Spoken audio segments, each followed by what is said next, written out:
So, good evening, everyone. This is the Vancouver, Washington Ions Community Group, and we are Vancouver, Washington Ions Community Group serves members and friends of the Institute of Noetic Sciences. It's a nonprofit organization dedicated to research and education on consciousness, human potential, and personal and social transformation. Vancouver, Washington Ions Community Group is a wholly independent of the Institute and is legally and financially responsible for its own activities. Views expressed by our speakers do not necessarily reflect the views of the Institute of Noetic Sciences. So tonight, our topic is the Great Shift, how we get through it with creativity, courage, and grace. And I think this is a great topic for the time. For years we've known there's a great shift coming, and now we're smack in the middle of it. And I didn't realize how chaotic and painful it was going to be. And so for myself, with all the political and cultural and worldwide upheaval that's happening to our country and to the world, I have one foot in my trust the universe, and I have one foot in my person going, oh dear, is there something I should be doing?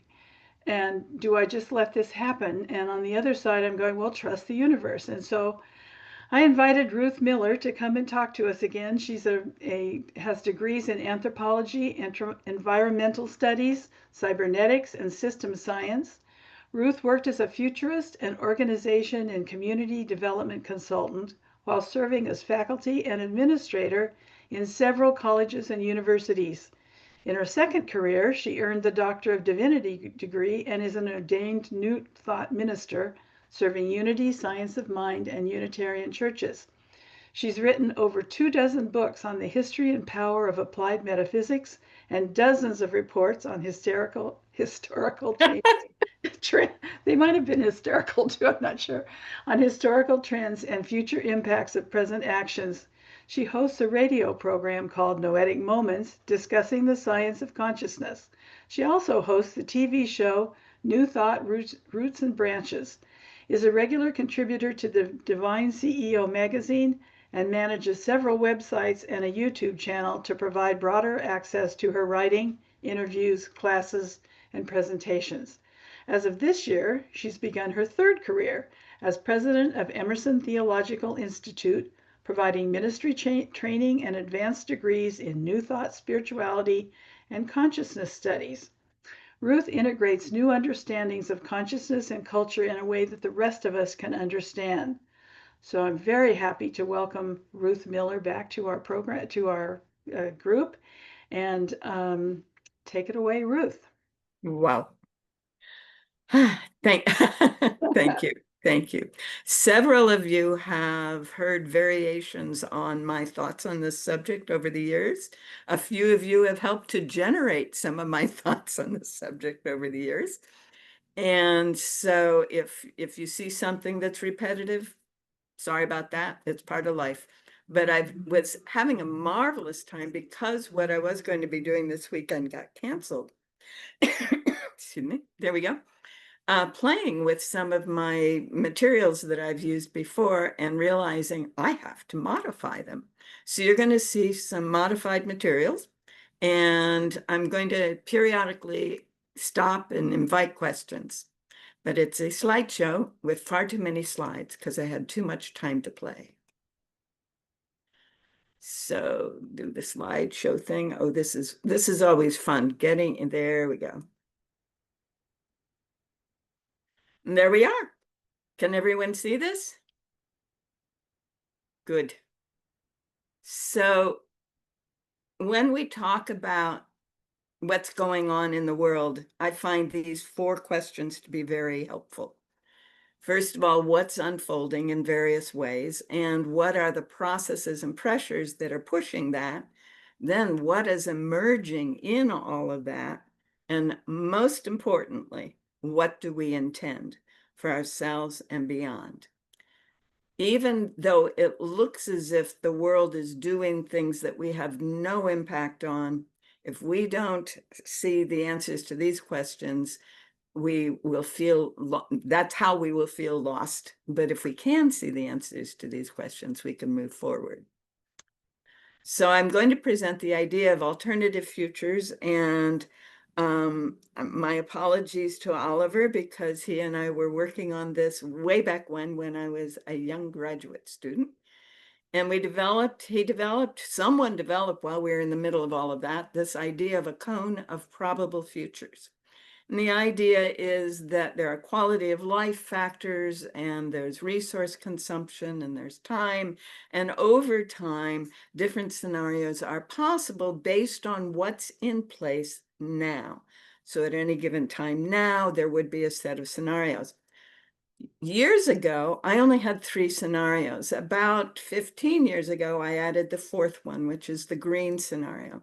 So we'll go in depth about what these 4 different scenarios are, but just be aware that, one has a very low quality of life, one has a very high quality of life, and one uses a lot more resources than the others. So the technological success scenario right now is assuming that artificial intelligence does everything that is repetitive or menial mentally, and robots do all menial physical tasks. That's the plan for this technological success scenario. And there is a huge juggernaut going in the direction of this. The assumptions built into that are everyone has 1 or more smart houses, everyone has 1 or more smart vehicles, that we're able to maintain a high quality of air by monitoring it and doing all the appropriate things, same with water, that we have a robotic system that's transforming all of our wastes into good things, and people are able to do creative employment because what they're really living on is their 401k, which is to say their investments in the companies that are producing all of these things that they are consuming. The assumption in this success scenario is that we have a global economy with a single mode of exchange, and that's part of the battle between China yuan, and US dollars right now. They're trying to be the dominant mode of exchange. And the exchange is always what the robots are producing. And most people are living in the suburbs. For most of us, this sounds highly unlikely, but there is a huge group of people in the world who think this is where we're going and everything is moving along just fine. This is Bahrain, where they think this is how we should be living. This is what many, many high-tech folks think life is going to become more like. Reminds me a little bit of an old TV show called The Jetsons, doesn't it? There's even a dog in this one. The next scenario that I'm going to talk about today is the green scenario. This is the one that I had to develop later after I first started using this tool. The green scenario is basically using high-tech approaches to accomplish some kind of sustainable world systems. So we're using AI, we're using internet, we're using computers, but only to inform and support a more earth-centered lifestyle. Resources are recycled and reused, and homes are built to be earth-friendly. They require very few resources. They last. Vehicles are earth-friendly. People are tending to think EVs are more earth-friendly than gasoline-powered engines until they start looking at the batteries and the other things that it takes. So there's going to be a shift there in the green thinking. The assumption is that local economies provide most local goods, consumer goods, and that there's not a whole lot of resource input, and that people are able to transform the quality of the air and the water because they're being careful about how they are living on the planet. And most folks are living in some kind of suburban setting, which is to say they have some kind of green space around their home. So the green scenario uses fewer resources and is, providing a lot of what people need. This is a current suburb. It's actually in Switzerland, which is why the shallow roofs. But other parts of Europe also are set up like this, where households simply provide most of their needs in a traditional gardening orchard setup. And this is the direction that Rob Hunt considers is likely to unfold with the green scenario. If you're not familiar with Rob Hunt's materials, he has a lovely website. It's Rob Hunt. And you can see his pretty pictures of what the green world will look like in his ideas. And he's got wind and he's got solar and he's got, the airships and lots of plants everywhere. The distress scenario, none of us wants to even think about, but that's what we keep being told to be afraid about. The assumption is that electronic systems wear out or fail for some reason, that we have limited access to fuel, and so we start using whatever we can, wherever we can. Homes are whatever you can find to live in. You're using whatever resources you have access to, vehicles, etc. It's all about finding resources, creating necessities. Air and water quality are very low. We've all seen all kinds of movies about this. And what we will generally see is what is a village kind of life. That is a few dozen to a few hundred people gathering together, probably within urban and suburban areas, but a lot of people heading out to the fringes. These are the preppers, because they're afraid people will come to attack them and steal. And there was no way I was going to give you an image to look at that. Which gets me to the fourth scenario, the transformation of consciousness. I used to, years ago, blend what is, the essence of the green scenario with the transformation of consciousness, but now that is not happening. The greens are much more in alignment with the technological success world. They're tending to go to high-tech systems and solutions, rather than a shift in consciousness. The other thing is, when we first started talking about a transformation of consciousness, we were talking about a shift from a materialist, expansive growth scenario kind of life and set of values to an earth-based, more spiritual, but earth-centered, earth-aware, ecologically aware consciousness. And we're past that now. We have to go beyond that. So we're going to talk a little bit about that. But in the transformation of consciousness scenario, we see literally where instead of developing material methods and processes, we are developing mental and spiritual processes.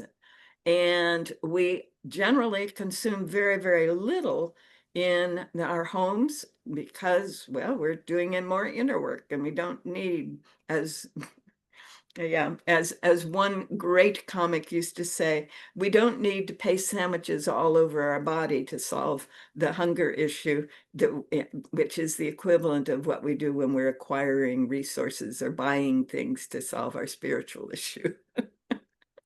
Yes. So our homes tend to be smaller. We tend to share vehicles. What happens is that waste materials are turned into useful materials in various ways. Hello. Where are you? Oh, you're way over there. Okay, Helen, your Yeah, mic's on. And so the idea again is work is creative, but it's for producing needs and delights in the local economy based on a gift exchange economy. We can get to that if you would like to talk about what a gift exchange economy is. And ecosystems are restored through the transformation of consciousness, which is where we're going to go later on. I love this quote from Ralph Waldo Emerson. It's in his essay, Nature. Shall I read it? All right. Standing on the bare ground, my head bathed by the blithe air and uplifted into infinite space, all mean egotism vanishes. I become a transparent eyeball. I am nothing. I see all. The currents of the universal being circulate through me. I am part or particle of God. In case anyone thought he was just a Unitarian minister. This is really the transformation we're talking about here. And we're going to talk a little bit about where that takes us. Just for fun, I did a little chart based on where those scenarios are placed on that graph I gave you at the beginning. We used to think that the technological success scenario would lead to great health and great longevity, but we're finding out that no, our very technologies are causing us to have poorer health and actually reducing our longevity. We have access to resources, but not as much as we would like because there's such an interference pattern on our resources. We have access to education and literacy, but people are choosing not to be literate, choosing not to get the education. And so we actually have a more poorly educated population today than when I first started using these materials. Physical comfort, reasonably good, but limited again because of the technologies. Social support, not so much so. And security, the sense of security, very poor. The distress, I won't even look at the numbers. The green scenario we thought was going to be a lot better than it is. But again, we're using some high-tech support things, and we're also limiting people's access to resources and use of resources in order to give people the earth a chance. So we actually have some relatively low to medium numbers, whereas the transformation of consciousness scenario comes in very high in all of these, because as we transform our individual consciousness, our bodies are healed. As we transform our individual consciousness, the resources we need are more accessible. We have a higher literacy education rate in that higher transformation of consciousness because we are able to use more of the brain and have access, find what we need in the moment that we need it. Physical comfort is quite high because we've learned how to do that.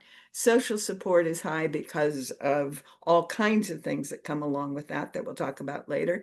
And we are absolutely secure because we understand the nature of the universe and our place in it. So it's a whole different scenario from what we used to use years ago and what most people are thinking is likely to happen today. So what are some of the current pressures and processes that are pushing us toward those four scenarios? One of them, some of them, these are not going to be pleasant, but they are what is. We've had 15-foot rise in sea levels for parts of the world. It's a little different in different parts of the world because this globe and water work somewhat differently. It's not a uniform thing, but there's approximately 15-foot rise over the last 25 years. The sun's acting up in weird ways. When we expect maximums and when we expect minimums are not exactly when they're showing up. The global warming, I don't need to spend any time on that one. You may not be aware of the current, this is very, very current with these two resources, expectations around the availability. The oil we're getting now is already coming from very difficult to access resources. When Oliver and I were doing this work way back in the beginning of my career, we were saying, well, you know, we're about out of liquid oil, but maybe if necessary, we can start using shale oil. Well, that's what fracking is. And this country's been really rapidly using up its shale oil reserves. And that's part of why our current administration keeps looking northward, because they had more. Natural gas has been going down, although if we start mining dumps, we'll probably have more access to methane. And coal, of course, continues to decrease in accessibility. So this is the current, and again, this is a technological success assumption about how these resources are being used up. At the same time, this is the only long-term thing I could find on AI, and this is actually a glyph. So if you go Our World in Data and look up AI, you can get to play with these lines. You can move them around. But yeah, from 2017, the growth, you know, it was just being explored. My family's been involved in AI from the beginning of development of expert systems. So that was way back in the 80s and 90s. And that's about where it hung out. all the way into this century. Then things began to grow, and on the exponential curves, we've got a lot of activity. This is the use of large-scale systems. This is not the investment. The investment shot up long before this. This is what's actually being used in AI. And I don't know how many of you know this, but AI requires a huge amount of memory. There are buildings that are 4 city square blocks, and they consume all of the water of the community that would be living there if it wasn't being used by this, and more. One guy in the UK says every Chat GPT query uses a liter of drinking water. Makes me hesitate to use it. However, it's been growing, and it's part of why the tech success scenario is what it is, depending on all of that. The UN is not happy. This is the 2024 update on their Sustainable Development Goals. And they're saying these are the status of how whether they will be achieved by 2030. That was their agenda, 2030. And you can see where the percentages in each of those areas for each of the goals. And the goals are things like have set aside watersheds, have provided support for seniors, women are equal to men, farmland is encouraged, things like that. They're across 17 different goals. I've done that in other presentations. I didn't want to take your time with it today, but you can see that we're not even close. We're following the technological success direction, not the green direction, which these are based on, and definitely not the consciousness transformation direction. Now, one of the pressures affecting us is the cycle of life on this planet. This is based on Yogananda, which is based on Sri Yukteswar, his teacher, his notion of where we are in this cycle, the 26,000-year precession cycle. The Kali Yuga was the Yuga of distress, and it was around for a long time. And according to Yukteswar Yogananda, we entered into this Dwapara stage of the cycle some years ago, and that we're about this point in it. But it turns out, and I wasn't able to get a diagram, but imagine this whole wheel happening inside the Dwapara cycle. So we are just now leaving the Kali part of the Dwapara cycle. And we'll be probably entering into the Satya cycle, part of the Dwapara piece of the cycle here in the next 30 to 40 years. So there's a mini cycle within the larger cycle, but notice that ascending means more and more light, more and more openness, more and more awareness. So that is part of the shift we are experiencing. We have been living in a period of darkness, and it was actually called the Dark Ages in the European tradition. And we are moving into a period of more light. Notice the next one is the mental age, right? And beyond that is the truth age. So we'll be within the Hindu cycle, understanding of the cycles, there we go, increasing in our capacity to live more fully in our spiritual and mental beingness. Astrologically, this is today's chart. I had fun.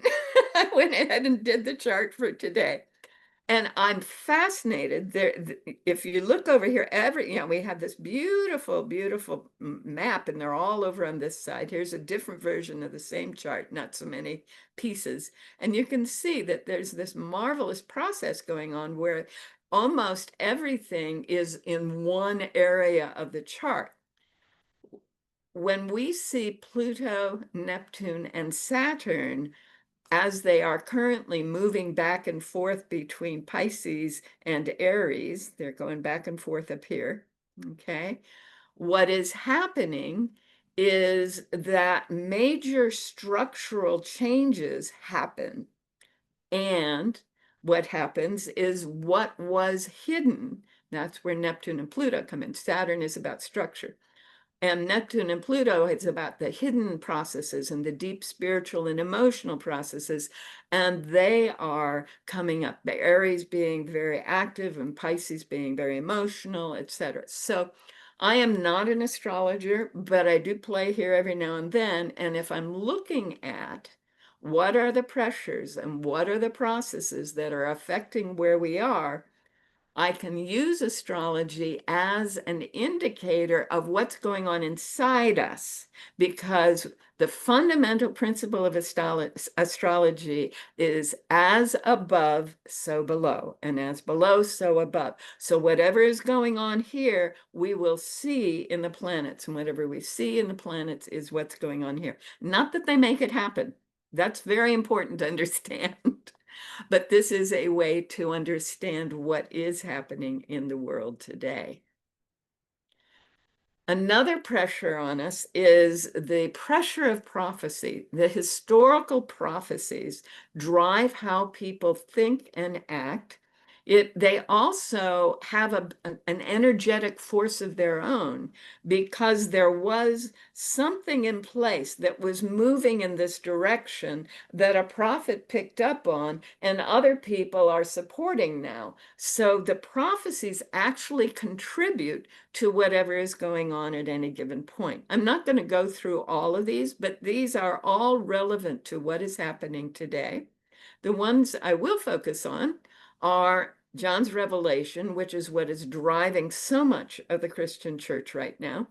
And they're feeling like we're on the edge of this chapter, the one where the sun became black as sackcloth of hair, and the moon became as blood, and the stars of heaven fell to the earth, and heaven departed as a scroll, and the mountains and islands were moving out of their places, and the kings of the earth, and the great men, and the rich men, and the chief captains, and the mighty men, and every bondman, and every free man were hiding in the dens and the rocks of the mountains. Notice slaves are not in this.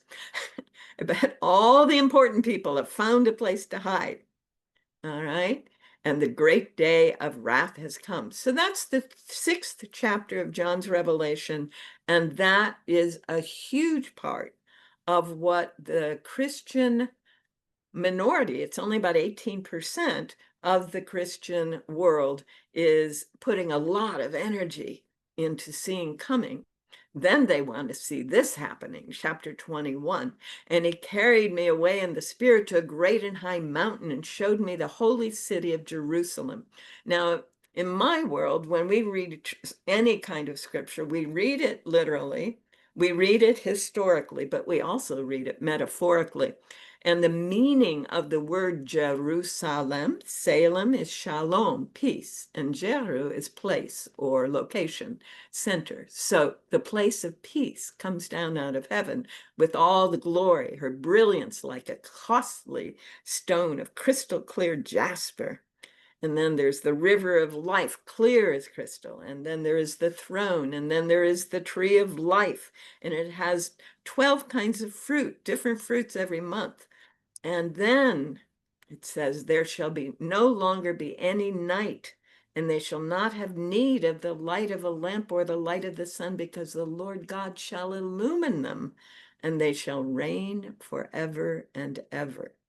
This is driving many, many, many people, and it is a force that is participating in how people are acting and what our scenarios can be as we move forward. The Native Americans have many, many prophecies. This is a few of them about this time. I don't have all of them in this, again, presentation. If you want more of that, we'll do that another time. But I wanted to give you a sense. Remember 2012, we were all scared about the Mayan long count. Here is the Mayan long count. This is what it is. Each one of these represents a number and a quality. And each of these dots is the beginning of a 20 ahau, which is not years, but it is a sector of time. The Mayans had on the order of 200 different calendars. They were totally wrapped up in calendars, and this was the long count. And according to one of the interpretations, it begins on August the 11th, 3114 BCE, all right? Before the Common Era, all right? What's really interesting about that for me is that is almost exactly when we start seeing, the emergence of the Sanskrit sutra, not sutras, but the Vedas and those things. It's the beginning of the urbanization of the Fertile Crescent. It's when Egypt is brought together, the North and the South together at almost exactly that same time. It's all, the first emperor is very soon after this. It just goes on and on and on. What the Mayans appear to have identified in their long count is the beginning of what we call Western civilization. The end of their long count is a function of when the sun comes up in the womb of the galaxy. If you've ever looked at the Milky Way, there really is a dark spot in the middle. And when the sun comes up on the winter solstice, in the middle of that, that is the end of the long count and the beginning of something else. And as I understand it, if you asked a Mayan what's afterwards, they go, how can we know? We haven't seen a calendar. We don't have a calendar for it. It doesn't exist yet. However, one Mayan elder is telling us things have already really begun to shift from what they called the fourth world to a new world. Okay, so the dark power of the declining fourth world cannot be destroyed or overpowered. And he's using specifically the banking system. And most of us who have followed this understand the economy is a fiction. There is no solid thing supporting the US dollar. It's a promissory note. They're printing them out with no support for them at all in the US. They're doing other things in other countries that also are based on central banks, and they're not based on any, quote, real value. So the banks are living on written descriptions of assets that are not present in the system. And that's hard. And he says, they could go globally for them. Now people are paying attention. He goes, though, they can't be destroyed or overpowered, and it's too strong and clear for that. So it's the wrong strategy. The dark can only be transformed when confronted with simplicity and open-heartedness. This is what leads to unity, a key concept for the world of the fifth sun. Simplicity and open-heartedness and unity. This is the beginning of undoing that dark historical period's impacts on the life that we are moving into. He also says that because this is the fifth sun, a fifth element is involved, and in traditional European language, that's called ether, which for him is spiritual energy. It could be the quantum field, it could be the Akashic field, as Ervin Laszlo likes to call it. It is that out of which all matter and energy emerge, and it is intelligent. So the element of the fifth sun is celestial. Okay, there can be a joining of the polarities, no more darkness or light.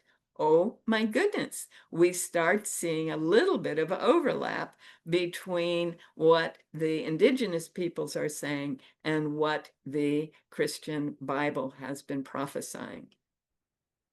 Lee Brown was a Native American who was a Baha'i. This is from a talk he gave in 1995.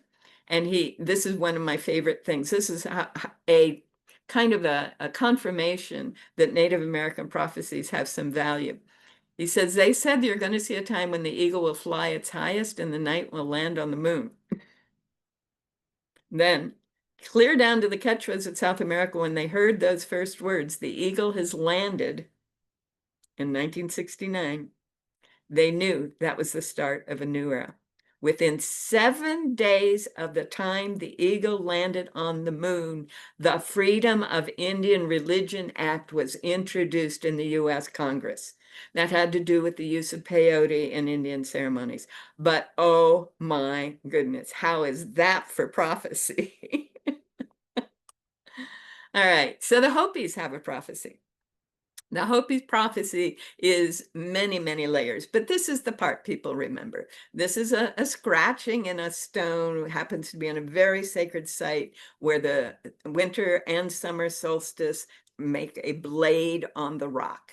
This is a drawing of the scratching, okay? And basically it is humanity climbs to a point where they can make a choice. They can choose to go up and acquire a lot of stuff and then have a really rough time and then fall. Or they could choose to stay close to the earth and thrive the whole time. That's the essence of that prophecy. And that was carved there, we think, about 1500 Common Era, AD and CE Common Era. This is what Whitefeather, one of the Hopi teachers, has said. There are signs that the great destruction is coming. White men will battle against other people in other lands who possess the first light of wisdom. He's talking about the people in the Middle East. There will be many columns of smoke and fire, such as Whitefeather has seen the white men make in the deserts not far from here. Only those which come will cause disease and a great dying. This is the Hopi's term for the atom bomb, is the gourd of ashes, which the smoke leads to disease and great dying. Many of my people, understanding the prophecy, shall be safe. Those who stay alive, stay and live in the places of my people shall be safe. And there will be much to rebuild, right? Soon, very soon after, Pahana will return. Pahana is one of the terms that other Native American groups might refer to as the Great Spirit. This is the embodiment of the Great Spirit. So for the Christian, this is the return of Jesus Christ. For the Hindu, this is the return of Krishna, Shiva, or Babaji, and so on. Each tradition seems to have the realization of the embodiment of the spiritual life returns after all this ugliness happens.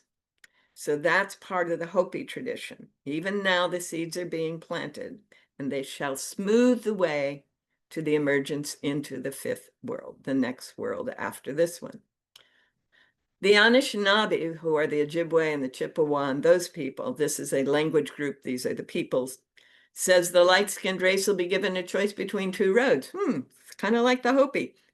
If they choose the right road, then the seventh fire will light the eighth and final fire, and the fire of peace, love, brotherhood, and sisterhood. If the light-skinned race makes the wrong choice, the destruction which they brought with them and coming to this country will come back at them. Karma. Much suffering and death to all the earth's people. So he says that other folks have said that the choice is technology or spirituality, and the technology is the road that led to modern society and seared earth. So let's talk about all these different kinds of culture. Some of you have seen a graph like this before. If along the bottom, this is, okay, number of people and time. This is how much the earth can handle in terms of number of people and use. This is a standard kind of ecological description. The wavy, skinny line down here are the hunter-gatherer tribes. The next line up starts about 4000 BCE, or on the Mayan long count, 3115, August 17th. Oh, August 17th? My goodness, I just registered that. So that's when all the things that we call Western civilization began. So this dark green line is the emergence of Western Civ.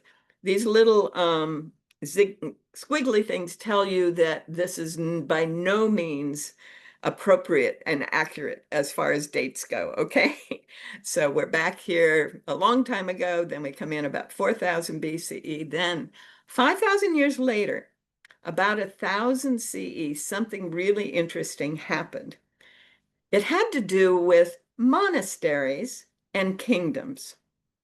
And the quick story is the Cistercian monks, following St. Benedict's rule, would go to various kings and barons and say, if you could give us 50 acres of your most unhappy land, your worst land, we will bring our sheep and we will live quietly on your land. And almost invariably, they would be told yes. And 9 Cistercians, monks in white robes that they had woven from sheep's wool that they had gathered and bleached and spun and woven, would start working on that land. They would bring their sheep with them, and the sheep would start doing what sheep do. They would build a small monastery. They would build a latrine system for that monastery. They would build a water wheel off of a creek, or they would make a creek happen through collecting waters appropriately. And within 10 or so years, there would still be 9 to 20 monks, but they would be producing a huge amount of wool because they would have up to 3,000 people in the neighborhoods contributing to their wool factory. So they'd still be taking care of sheep, and they'd be doing their monastery studies and their prayer time and all of that, but under St. Benedict's rule. But they began to influence thousands of people. The influence, it turns out, was very important because under St. Benedict's rule, the day you took your vows to become a monk, you gave up any social role you had prior to being there. If you had been a prince or you had been a pauper, it didn't matter. You were equal. All of the monks were equal within the monastery. The next thing is the equal monks had an equal vote to select their abbot. Oh my goodness. Everyone is equal. Everyone has a vote. And that was the beginning of what I'm calling the Democratic Republic Empire. They kept the values of the empire, modified a bit, but they introduced the idea of what we call the Democratic Republic. So that started about 1000 AD, that 1000 CE, and the kingdoms that were in place kind of continued, and these new things that we emerged as the Democratic Republic kind of, continued and expanded, and whoops, we have exceeded the carrying capacity long time ago, long about the 1960s, and are now watching those democratic republics fall apart, the totalitarian fiefdoms fall apart, and gardening villages beginning to increase. So this is part of what has been going on across this time. I got one more slide here, and then I'll open for questions, and we'll come back to the next phase. This slide is the output from the Limits to Growth model as redone in the 90s by Donella Meadows and her friends in Beyond the Limits. I've added 2 vertical lines so you can get a sense of timing. I have played with this model. It's one of the things I did in grad school. I got to stretch it and play with the resources and play with all the equations and the supplies and all of that. I could never stretch it out beyond this point. This is as far out as we could make that set of relationships unfold. The idea is you got lots of resources, and so you can produce lots of food, and you can you can begin to develop lots of services, and you have some industrial output developing in there, and the population increases. But as the resources decline, then we start seeing effects of things. Now, this was designed for the US economy and then for the global economy of the 90s. But I went back historically and archaeologically and found every single empire on the planet has gone through the same basic pattern. It is how anything built on the values and processes of the empire, whether it was the totalitarian fiefdom or whether it was the democratic republic, doesn't matter. This is what happens. You start using up the resources, and after a while, the death exceeds the birth, the population goes down, and all your quality of life factors go down as well. This blue line is today, in our system today. And again, we're seeing ourselves on the downturn of services, well, the lowering significantly of resources, the higher increase in pollution, and so on. And we are beginning to see a slowing in population growth, and we can expect worldwide a population decrease over the next 50 years. And in fact, some guys are saying that in 2050 we'll peak out. They're at about 11 billion, and we will never recover from the downslope. There's a book called Empty Planet talking about that. So, but this pattern, China, Peru, Rome, doesn't matter. We all do it. It's part of being an empire. And why? Because of our values. We have some assumptions in the empire culture that power and control is in a hierarchy. There's an external, all-powerful creator. The goal of life is to accumulate things and die happy. Planet Earth is a resource, etc. Those other cultures, the hunter-gatherers and gardeners, say, nope.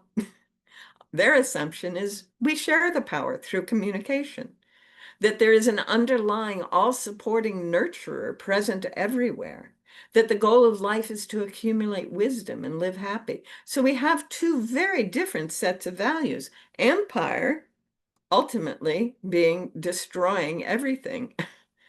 The empire culture believes the power is granted to humans by its creator. And there's a direct connection between the guy in charge and the creator in the empire world. The creator expects obedience and punishes the disobedience, so therefore people do the same. A few people sometimes are blessed with beauty, wealth, and health. Okay, so all on the contrary, over here, the beliefs about how things work, power is present everywhere, in everything and everyone. We just need to learn how to use it. The underlying, all-supporting nurturer only recognizes good feelings and intentions. All else, this is so cool, is a temporary imbalance that is restored to balance through natural processes. Right in here is where the shaman does the shaman's work. All the blessings of life are available to all beings according to what's needed for their development and fulfillment in this life. What's important is what happens within the individual and the family and community. And the skilled, loving, wise person is respected and honored. Entirely different. And for those of you who say, boy, that looks like corporate culture. Yeah, in the empire world, the empire values, these values, and beliefs are built into every aspect of the empire culture, especially the corporations that are the current embodiment of it. Sustainable cultures, not any of those. Again, so light golden skin and a strong, lean body, that's better. If you look, I began to understand all of this when I first realized, and as an anthropologist, that in the Indonesian and East Asian shadow puppets and any of the dances, the bad guy was always the dark one, and the light one was always the good one.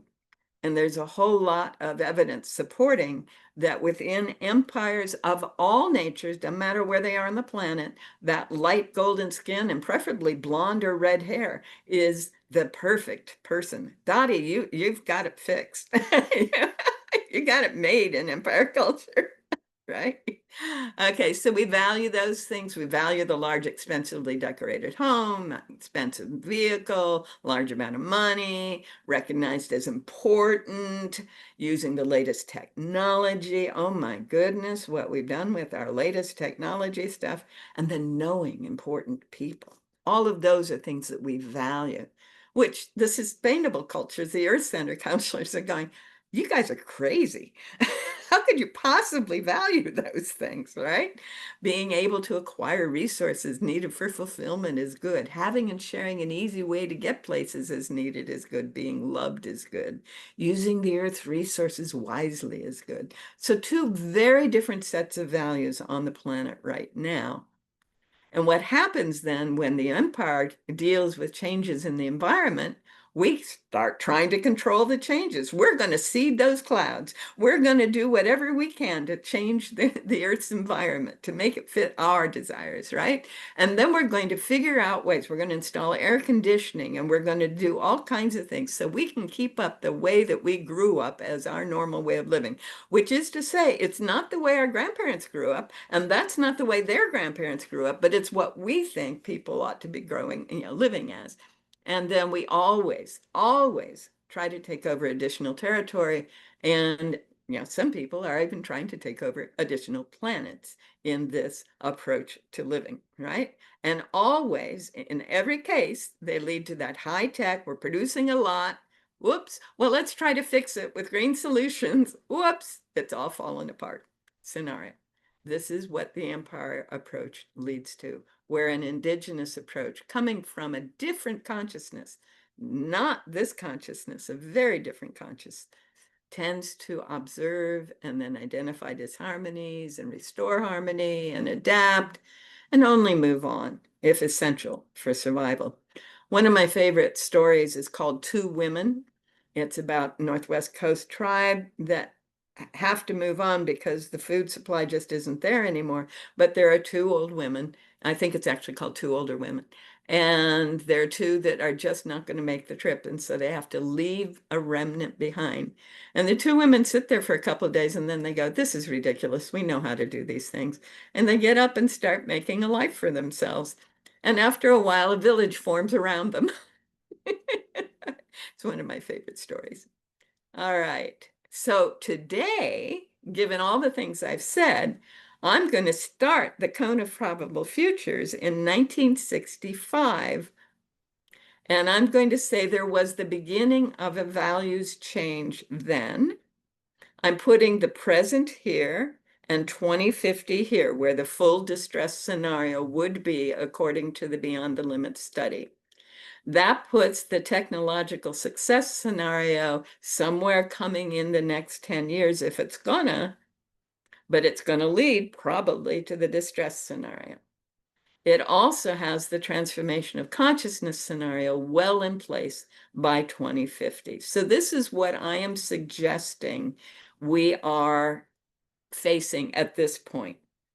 All right. And I'm going to open for questions for about 5 minutes. So I'm going to stop the share so I can see you all. So that was an overview of a futurist understanding of where we are and where we're going. Is there, with a little bit of archaeology thrown in? Yes, Deanna. I have a question. Yeah, I put it in the chat. I was curious when he showed that grid with on a scale of 1 to 10, with 9 being more sustainable. And how is it that the technological success translates to lower health and longevity? Well, you're doing functional medicine. I think you know as well as anyone else. The pharmaceutical companies have made a pledge that is actually recorded somewhere. I haven't seen it recently. Every American will be on 7 medications by the time they're 60. And our food supply is causing all kinds of health issues because it's based on technology, not based on natural processes. Our technology, getting in a car and going someplace instead of walking, is causing all kinds of issues. The technological success scenario is not a healthy scenario for human bodies. Yeah. No, I get that side of it, but then I also see the other side, which is commonly referred to as biohacking, where people are using devices and wearables in order to better inform their health, Right. whereas otherwise they wouldn't have had that visibility in. Yeah. So I can see pros and cons of technology. It's just a matter of, I guess I wasn't thinking of pharma exactly as technology. I was seeing it as devices and metrics and labs and things like Yeah. that. But it's the culture. This, technologically, we can solve the problem. But with a degree in systems and cybernetics, what I know is every time we try to solve a problem with a technology at the level of the problem, we're just going to increase the problems. More issues come up. So that's what we've been seeing for my lifetime anyway. Milt wants to add to that. Hi, yeah, thank you so much for introducing the green. It is absolutely, absolutely critical for getting to the transformation. And I don't want to talk too much about it here now, but I'd love to get back together with you because I think the gate is that as a culture, we need to understand the gifts of creation that flow to us through nature and how they're incorporated in some people's language, but not our own. Right on, sir. We don't know what we don't know, but we act like we know everything. And it's that's a very quality of the simple language. technological success empire culture. We do. Yeah. So, I mean, you and I touched on it in language of life. Yep. And I think to build on that is absolutely crucial because it takes us there to a place where we really do understand the capacity of regeneration of natural resources. And Yep. it also, what we're learning right now with Earth regeneration projects is if you don't have the wisdom of the Earth embedded in your project, you're not going to be successful. And that's part of what I'm going to get into in our next stages. Oh, okay. Well, thank you. You're Anyway, good. it's I love it. fabulous. Thank you. All right. Ruth, I So, just have one more quick question. yes, sir. Yes, You ma'am. know, as I think about your four different paths of potentiality, whenever I listen to psychics and astrologers, they always talk about how there are separate groups forming. And so is it possible that we just have a hybrid of like where we do have a sliver of the technological, we have a sliver of the green, and you know, because I don't think that we can all morph in the same way. Right on. So one of the reasons I don't do a lot of futuring as a profession is you can go anywhere on the planet and find one of these scenarios. You can go and find them in place now. Okay. And some of them are going to be more and more like that. And some of them are, so that's one of the pieces. And yes, for the short term, we're going to see more, some of all of it, some of all of it. And then as things shift and change, something is going to emerge as what can be sustained.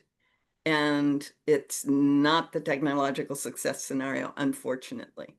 We don't have the resources to sustain that scenario. Thank you.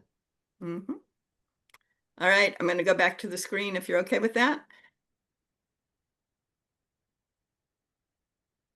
All right, come on. You're supposed to go. There we are. You got it? Everyone can see that? Yes? All right. So that guy that was the Baha'i is talking about what is emerging now. He says, for some reason in this cycle, remember what I talked about with the Hindu cycles, it's very similar. The worlds and the Hindu cycles overlap quite a bit. We've been in the lower natures, the animal thought. Now, when he says the animal thought, what he's saying is that part of us that is grasping what it needs in the moment, not thinking of the larger picture or the longer term.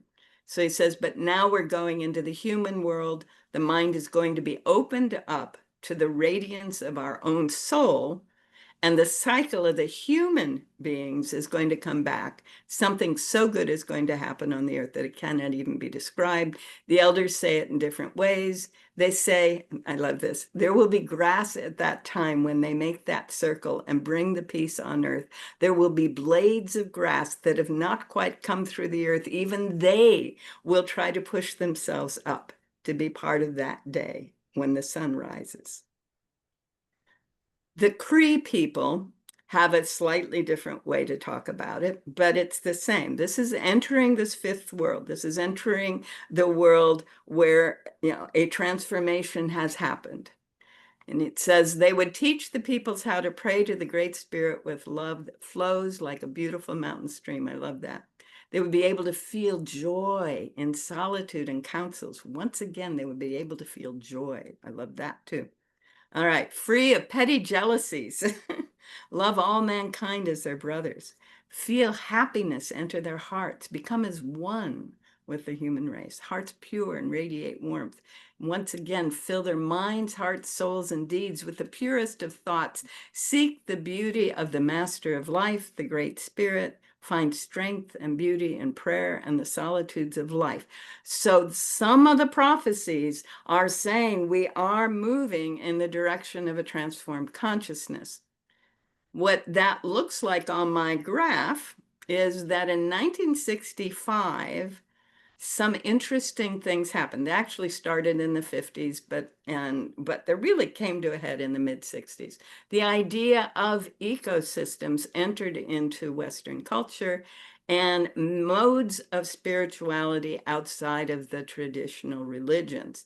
So there were technological innovations and new values based on these two ideas in 1965. So we had the beginning. And some of it was kind of some hippie communes and some hippie communities that still exist of a new culture form emerging in 1965. And here we are in 2025 with everything falling apart. And one of the things about Western culture and to some extent other human cultures, I haven't been able to prove it in every human culture, but in other human cultures, is it takes 3 25-year generations or 75 years for an idea that is at first totally laughed at to become normal. And that's 2040 from 1965. So if, in fact, this new way of thinking based on ecosystems and spirituality, based on the ideas that Milt was talking about, begins to become the norm, right? It would be the norm in 2040. And we're already seeing a lot of evidence supporting it. Those values can be defined in these terms. First of all, we are living in the interconnected web of life. We can't be separated from the rest of life. Second of all, we accept others. We realize they are part of it too. We recognize the inherent worth and dignity of all beings. We individually and collectively search for a deeper truth and meaning. We use a democratic process of some form. It varies, but councils, and sometimes it's voting, but often it's councils coming to consensus. We recognize we are a global community and we work together in that way, which means that we serve each other with justice, equity, and compassion.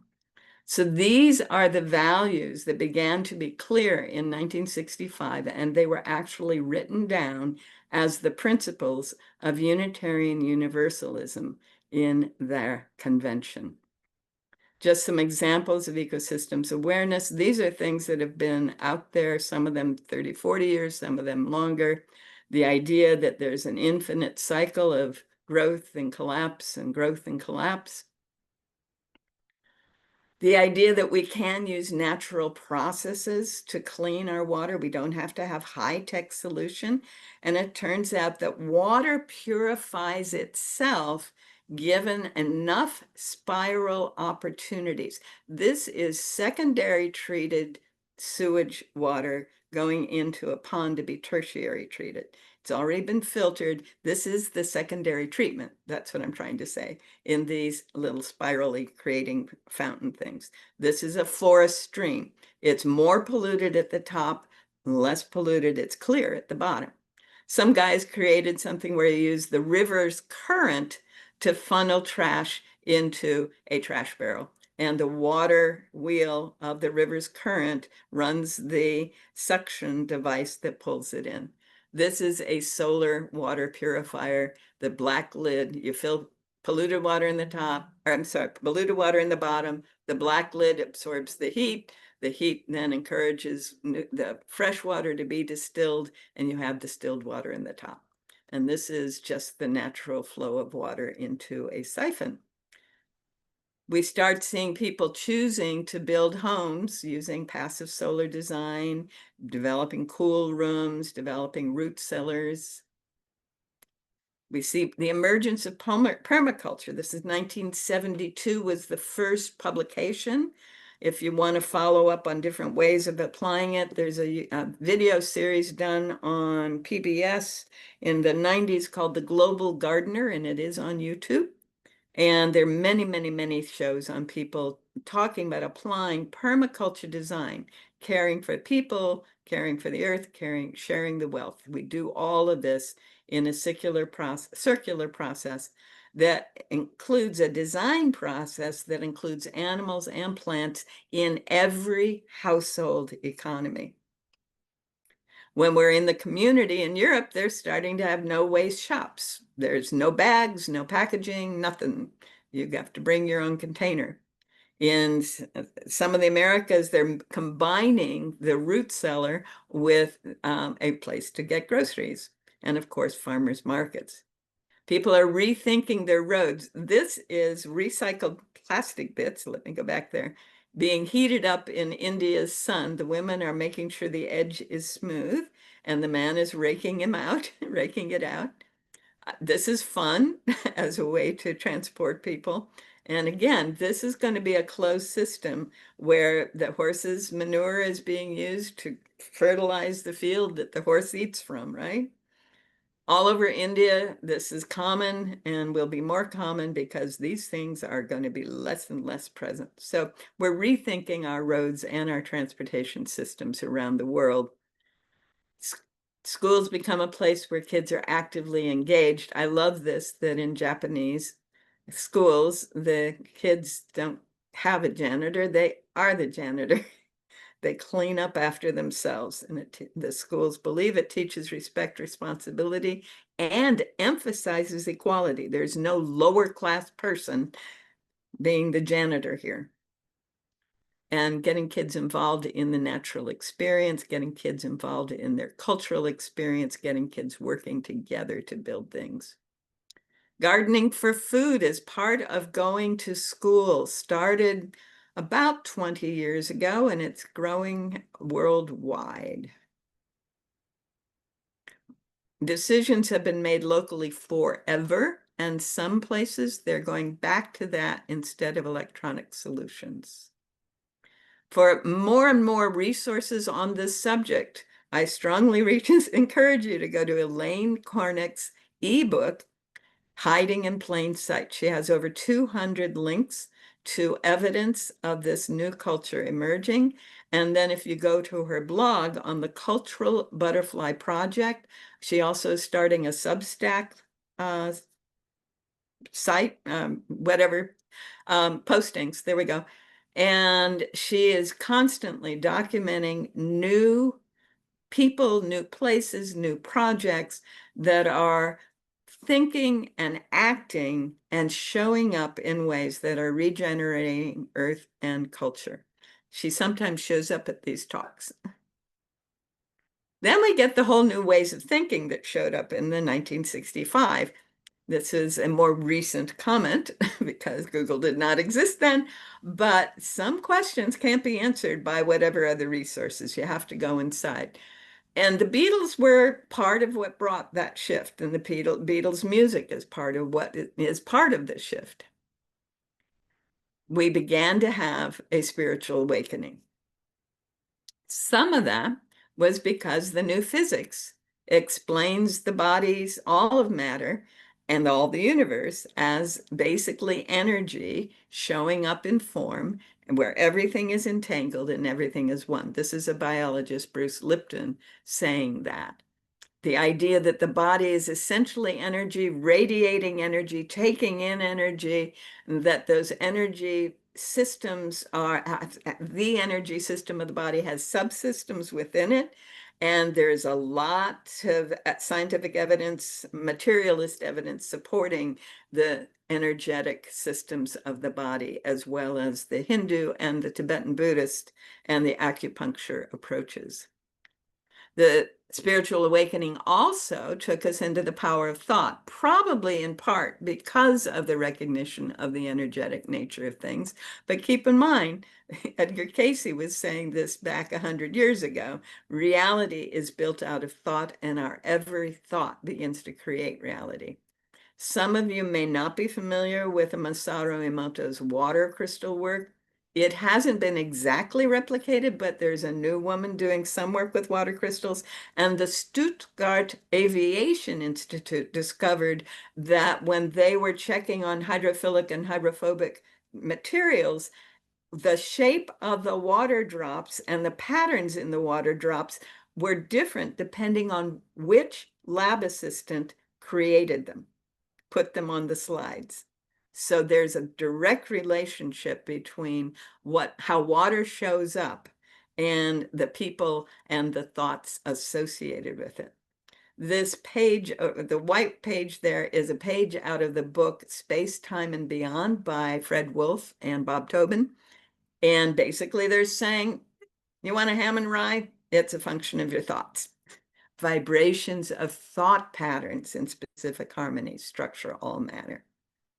So the beginning of the awareness in the 60s and early 70s, the Maharishi Mahesh Yogi, and so on, that our thoughts, our feelings have an impact on the world. Not brand new, but it was coming into the larger portion of the culture. And these are some of the things that we know today, that our cells, and this is part of what you're doing with functional medicine, because the previous experiences have affected our cells. And Joe Dispenza has done quite a bit of research. If you haven't seen his movie Source on the research that his teams have been doing, which are pretty profound pieces of experimentation, you might want to follow that up on that. That's called Source, and you can get it through Joe Dispenza. It's on YouTube also. 10 minutes of sincere gratitude enhances the immune system by 50%. Actually, it's greater than that, for 3 days. It releases certain hormones in the system, which then encourage the formation of the appropriate immunoglobulins. Well, as I said, the idea, the power of thought was not new. Was in the 1850s, people began to remove symptoms by changing the thought patterns of the person showing up with the symptom on their own or with the help of a practitioner. The 1850s, that would have been Phineas Parkhurst Quimby, Emerson, and a bunch of others. And then by 1900, we had dozens of people around the country teaching this and working with this pattern. 1950, we had centers and churches and conferences all over the US, the UK, New Zealand, and Australia. Basically, if they spoke English, people were showing up from the US to teach them the practice, the New Thought practice. Then in the 50s, 60s, and 70s, and by the mid-60s, I'm going to go back to 1965, it began to get integrated back there, began to be integrated into the Christian idea as positive Christianity, then in the 90s and 2000s as the abundance or prosperity gospel. I saw someone in the 70s doing a prosperity gospel service. It was an American. I was in Japan, and he was an American, and he was doing that. We have the rise of neo-Gnosticism, neo-paganism, and the emergence of interfaith spirituality, all pretty much out of the New Thought movement, plus, in the case of interfaith spirituality, the openness to other countries and other religious traditions. Then in the 90s and early 2000s, all of it popped open again with the concept, when you change your thoughts, you change your life, with the movie What the Bleep Do We Know and The Secret. These are processes that are proven over almost 200 years. 1832 is the first documented healing using New Thought methods. 1850s is when the experiments were completed sufficiently that people were willing to teach. 1870s, 80s, and 90s is when the first teachers were beginning to do it. So we're looking at a long history of people being able to use words and thoughts and feelings to transform the physical experience in the body and in other people. In the larger mode, we know the power of thought affects electronics all over the world. These are from the Global Consciousness Project. Most people have seen the 2001 numbers. In case you hadn't seen, this is from the Japanese earthquake in 2011. I was awake when that quake happened right there, and I felt it, but I was in Oregon. What I felt was the energy of it. I didn't feel the effects of the earthquake physically. I was wide awake as soon as it happened, and I was online and I was doing all kinds of work. When the tsunami supposedly hit, I was also wide awake, and where I lived, it was about 8 inches tall. In 2015, some people tried an experiment. This is one of hundreds of experiments that have been done. If you've ever listened to Coast AM radio, Art Bell used to do all kinds of experiments with this set of random number generators with these kinds of results. When people were logging in and meditating and focusing on the piece, they were reading the target document, they would enter into a state of consciousness that changed the global readouts for these random number generators. Fascinating. We know that thought has power, not just in the person, but outside of the person. Also, since 1973, when IONS was formed, and it was formed in part because of the moonshots in the 60s, we have an explosion in the research around the nature of consciousness, mind, and so on. Several of you have been interested in that. If you haven't followed up on the telepathy tapes, I strongly recommend it. I think Dottie referred you to them a couple of months back. Very powerful. And there is a book called A Mind Beyond Words, which is the story of an Australian special ed teacher who was brought by her autistic students into their telepathic experience so they could communicate with her. They trained her, literally, they trained her to be able to receive their messages. And she built a long-term relationship with one of them. A Mind Beyond Words. And then the whole idea of communicating with disembodied beings, including probably our four-legged friends as well as our two-legged friends. So those are some of the possibilities that have emerged as part of this emerging culture that I have back here. There. All of that, all of those are indicators that this culture has been growing and taking off. We know that a scenario that wasn't on the grids before is now available to us. So as I said, the next important question is, what is our intention? And obviously I need to turn on the light in my house. So I'm going to open this up for questions and go turn on a light. So feel free to ask your questions. Yep, sorry about that. I can listen.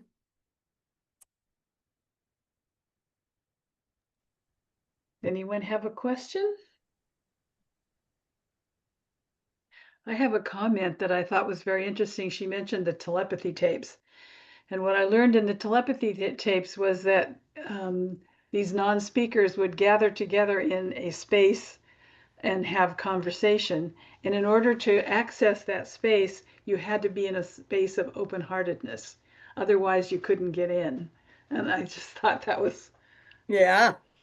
She said what really started her to understand something was going on in that book, The Mind Beyond Words, was she would watch the kids play out story games without a word. Everyone knew exactly who was supposed to do what when. And that's when she realized something was going on here. Yeah. Yeah. Any other thoughts about these indicators that a new kind of culture is emerging in and around and between the others? Yes, Gregory. Hello, thank you so much, Ruth. That was a wonderful presentation. I loved all the slides. And I'm not done yet. I was very encouraged by the, if I remember right, the green future as well as the consciousness. And a lot of the things that you talked about resonated with me, but I really wonder with, unless you get not only the majority, but the totality of humanity to have that vision, the powers that be or the very slick minority if they're still in control, things won't happen. And it leads me to think of the law of one, the raw material that Of talks course about you do. harvest and services. And unless you can get the planet to flip over and go through some change, ascension, what have you, that future can't be there because the powers that be will prevent it. That has been what we are trained to believe. That is what the brain, not the mind, thinks, because the brain has been trained to operate in fear and control and not in the infinite possibility, the range of infinite possibilities. Part of why I did the radio show Noetic Moments was I was finding all this evidence that the brain, you know, default network was very, very limited. And when it could be shut down, then we had access to infinite mind, which was our unique mind within the whole. So we each have a field of mind within the larger field, and that's an interesting physics question.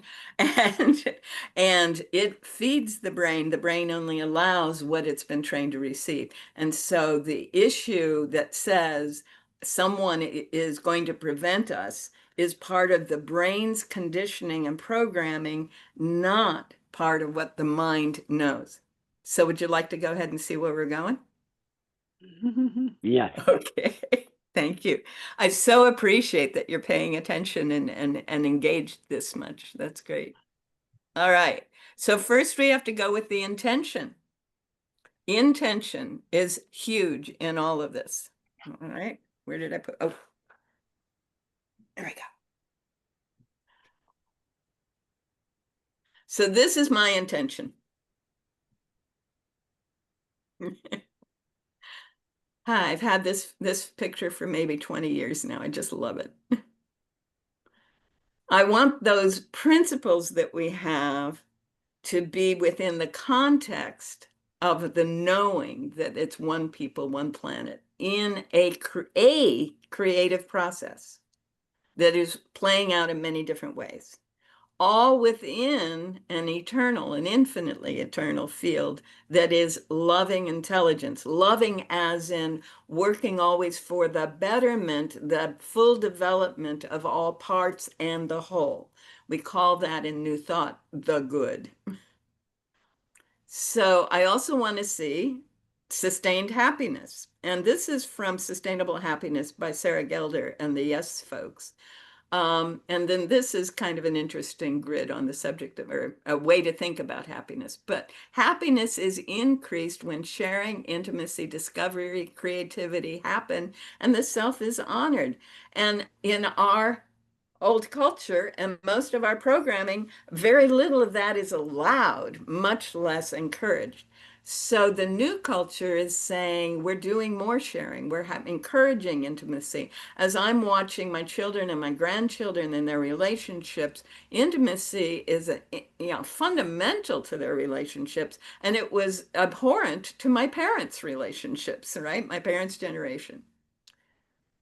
What I'm looking for to see more of, and I'm seeing some of, is this. I intend that we know that we are fully connected at every level of being, and that we know we are jointly creating, that our energetic fields are responding to all of the things going around, and that we can swap energy with people hundreds of miles away. This is all experimentally proven, demonstrated. And I want us to live in a culture that knows that. And then there is this piece, synchronicities. I love synchronicities. And I encourage them. And in fact, that one of the reasons What the Bleep was so popular was, and Joe Dispenza became popular, was his set of quotes in that movie where he says, I start my day by saying, I intend this to happen, and I want it to be a total surprise so I know I didn't plan it and do it, right? That is a synchronicity because it's a sign that you're on the right path. And so I actually chronicle my synchronicities and encourage all my students to do the same. Remote viewing, Oliver will remember this. Targ and Putoff were doing these at SRI when we were working there. This is normal. Human beings can review remote view anything. And there's more and more people discovering it, and there's more and more places and ways to learn that. We transform a polluted or dying environment with our intention. And my intention for our life is that we do more and more of this. There was labor involved here in setting up these things, but look at what happens when you set things up in bare desert land. This was after a few days, this was a few weeks, and this was 10 years later. Wow. And it's green around them as well as within them. We can do this without any high-tech shifts at all, just in showing up and doing what's for us. Part of my intention for the world is homes for all. In whatever way, whatever form, whatever shape, as long as there is access to food immediately for everyone. Now, this is the big one. How? Right? How can we make this happen? This is where Gregory and Rob, I think, are going. Okay. One of the granddaughters of one of the founders of the New Thought movement says, the world we're experiencing today is the result of our collective consciousness. It's not the result of the people in power doing things. It's the result of our collective consciousness. And if we want a new world, each of us must start taking responsibility for helping create the world. Now, the way this works is if my energy is on the distress scenario, which is why I didn't show you any pictures of it, that's going to be my experience. If my emphasis, if my energy is on the eustress, the good, the utopian scenario, then that's what it happens, right? And this is just part of the mechanism that makes all of that happen, how our individual thoughts and feelings and energies work together. We create this radiating field, the heart being the primary conductor of it, that becomes part of the field, the larger field of consciousness. And that's just a fun drawing, don't you think? All right, so what's my religion? Based on my intention, all the paths that lead to the light. Remembering that prophecies, generally, at least two in verbally said, if it's about the light, right? And then we have the Indian yugas saying it's about the light. Now, I used to think it was going to look like this. And in part, this was because I used to read a variety of books that were science fiction. I grew up on science fiction. My mother was an avid collector of science fiction. And so there was a guy who wrote a series of books about the Blue Adept, and in which the guy is just doing his normal thing, and this other world starts overlapping his world and then moves on and takes him with it. Right? It's a world he does better in. He feels better in. He knows better. His wisdom, his skills, his understandings are accepted. So there are a lot of people suggesting this is what's happening, that the old earth will include those who remain in old earth consciousness with all of the distress that will be the result of what empire culture does, and a new earth will emerge, is emerging, or has been passing through and is taking us with it, for those of us who are ready to live in that open heart state that Dottie mentioned, and are, and that one of the prophecies said also, that Carlos Narbio says from the Mayans, or are willing to operate from the place of constantly intending a world that works. All right. Another mechanism is each of us and all of us moving up. Now this is David Hawkins' Power versus Force. And I pay no attention to the numbers except that it tells you that it isn't a linear sequence, okay? But one of the fascinating things about this point in history is we've got a bunch of people who were in apathy, guilt, and shame now living in fear, desire, and anger, which is an increase in consciousness. Isn't that cool? So that is happening. And when I look at these three right in here, an enabling, permitting, indifferent God, courage, pride, and neutrality, I'm looking at our founding fathers. This is the world they were living in. That group that Barbara Tuchman called the 50 most intelligent, most highly educated men who ever gathered in history. Right? This is where they were. That was theirs. When Hawken talks about this, he's saying that Gandhi was functioning up here in the layer of love. And, I'm suggesting Emerson, when at his best, was functioning here. But one of the things Hawkins says is when you're down in this, and notice these conform to the chakras as well. When you're down in this layer of emotions and life view and processing, you're hardly having an impact on anyone. But as you get up to higher levels, you have an impact on more and more people. And one of the things that his logarithmic scale suggests that when we're up here, any one person functioning in these top 4 or 5 levels is affecting hundreds of thousands to millions of people, bringing them up in their consciousness to these higher levels.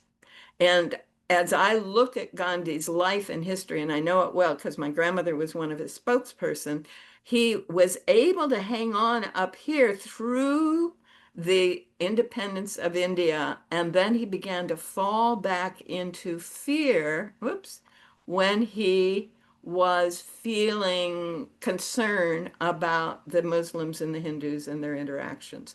So he was no longer able to have the impact. So that was interesting for me, having Hawkins suggest the one and seeing the other in my own experience. So please, everybody, get yourself up here. Because that's how the world shifts, all right? Another model that is there is spiral dynamics, and that's very much suggesting the same kind of thing, that as more and more of us are functioning here, I'm actually thinking there are layers above this one that he has no idea about. But yes, that this is, and I've got some congregations that I work with that are realizing they've been functioning down here, and they're consciously choosing and training themselves to function up in here, which is very cool.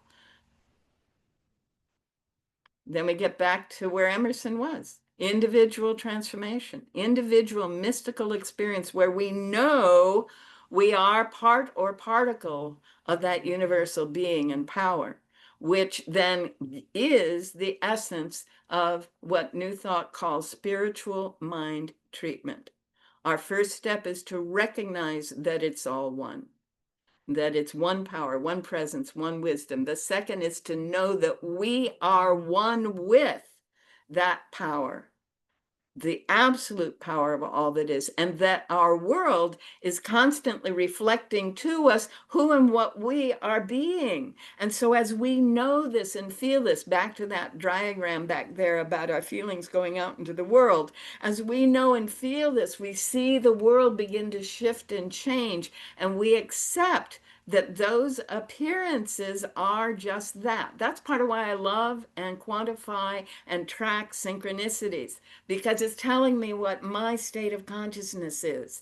And so that helps me also to realize that the appearance is showing me what my state of consciousness is. So I want to know the truth. It's all one, and I'm part of it.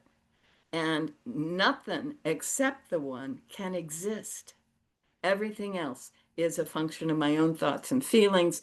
And as I feel that, and I appreciate that, and I appreciate all the beings that have showed up who helped me see that, other people, other life forms, whatever, I'm seeing that and feeling that. I get this deep sense of gratitude. Thank you, thank you, thank you. Oh, wow, I so appreciate it, which then gets me that place where I can just go, okay, it's done.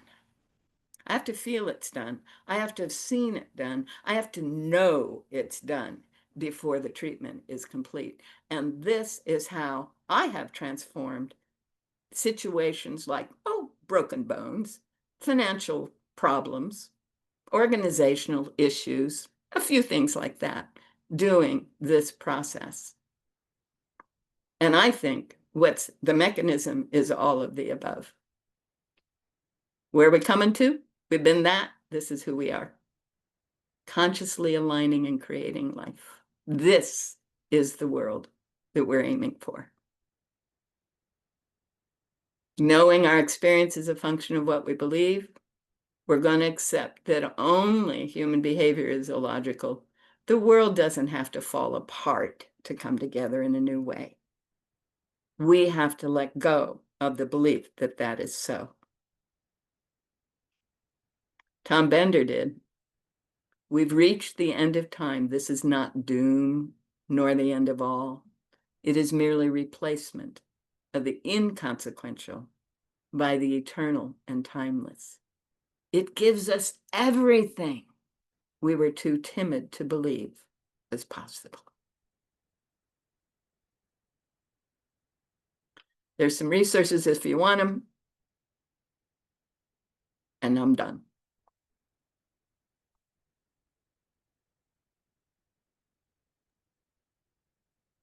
Thank you, dear. Oh, thank you. That's very kind. I appreciate that. Thank you so much, Ruth. Thank you so much. Did anybody have a last minute question or comment that you'd like to, Milt? Yes, I would love to have a conversation sometime about how all life is self-organizing and has a built-in intelligence. I believe that the ability to do everything you've said is embedded in creation. Right on. Okay. Yeah. All beings knowing and feeling that unfolding experience what their development, their intention, their fulfillment must be. It's, yeah, all beings, All beings. every Yep. every And when we connection. know that, we see it. We Yeah. can see it all around us. And we see the return of species. We see I've been seeing the return of extinct species. Yes? Yeah. All kinds of things like that happening. Thank you, dear. Thank you, Milt. So I have a fun story about how this came about tonight, in that I had somebody else scheduled for August as a speaker, and a little before the time I was going to send out the notice, they said they would like to do a different date, a future month. So I thought, oh dear, now what am I going to do? I only have a week to get somebody else. And so I just happened to listen to a podcast, and one of things they said in there is, when things happen suddenly and unexpectedly, reach out to your people. So I reached out, and Ruth actually had cancellation and was able to do it. So anyway, that's my fun story about Synchronicity. synchronicities. Yay. Yeah. On that note, I really love what you said, Ruth, about chronicling your synchronicities. How do you do that for yourself? What's your process? Is it just journaling, or do you have like Yeah. some kind of Journaling works. I actually have a circle, and I email or, I say, oh, guess what? This happened today. so your synchronicities are witnessed, even You more got it. potent. It expands the circle. Mm-hmm. Thank you. Great talk. Thank you, Deanna. I'm glad you think so. Victoria? Yeah, so rude. So how do you, okay. Can you just, so I definitely want to hold that intention. And do you have, what am I asking? I'm I don't asking, know.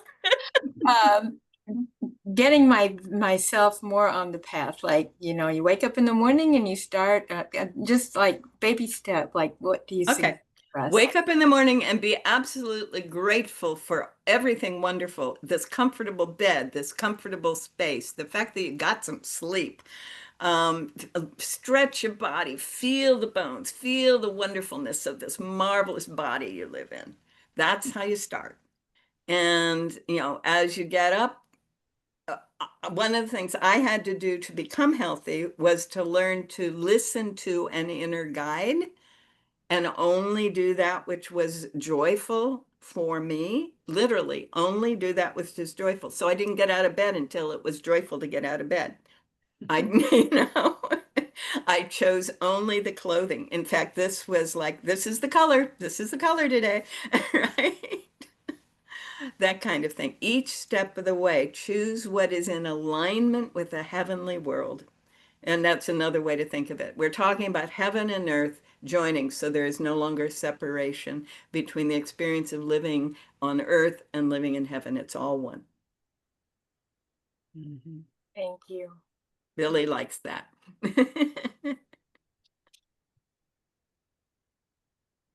You're still muted, Billy. Whoops. Anyway, if it has been scientifically proven in the labs, I think down in Stanford, that the first 5 minutes after you wake up sets your whole day. Andrew Huberman. And it also, the Mayans knew that too. They based a lot of their work on thought, word, action. Yep. Congruence. Congruence is huge, and that's part of why Don Miguel Ruiz has said what he said with the, his work as well with the Toltecs. Yeah. Yeah, and the Mayan, the way they destroyed themselves really is a microcosm of what we're doing on the planet today. Exactly. And some of them left and went up to the mountains and preserved the ancient ways and called themselves the Elder Well, Brothers. they only ended up with one book, the Pop Vu. I mean, that wasn't a book then, but all of their tablets were destroyed by the Spaniards. So they were left with very little left, of their knowledge, but they did recreate a lot of it. But when they built like those places like Tikal, they built them out in the jungle and used that white, what's that, limestone? That stuff is thick all over the jungle. The jungle of the Amazon, you've got a few rivers, but it doesn't have water resources, fresh water, like lakes or anything. So they built all this, built their big pyramids, cut down all the trees, and destroyed their climate. Empire culture, that's what it does. Trees, they ran out of water, they ran out of their resources. That's what empire cultures do, indeed. Yeah, it's just and a few Mayans escaped to the hills and holding the intention for a world that is beautiful and holy again. Yes, and they're really trying to, those people got pretty well destroyed too. So they're trying to rebuild their knowledge. Good for them. Yeah. So we've reached the end of our time.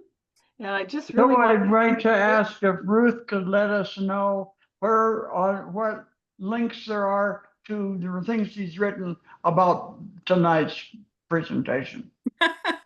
I tell you my what, website, ruthlmillerphd.com, has access to almost everything I've done.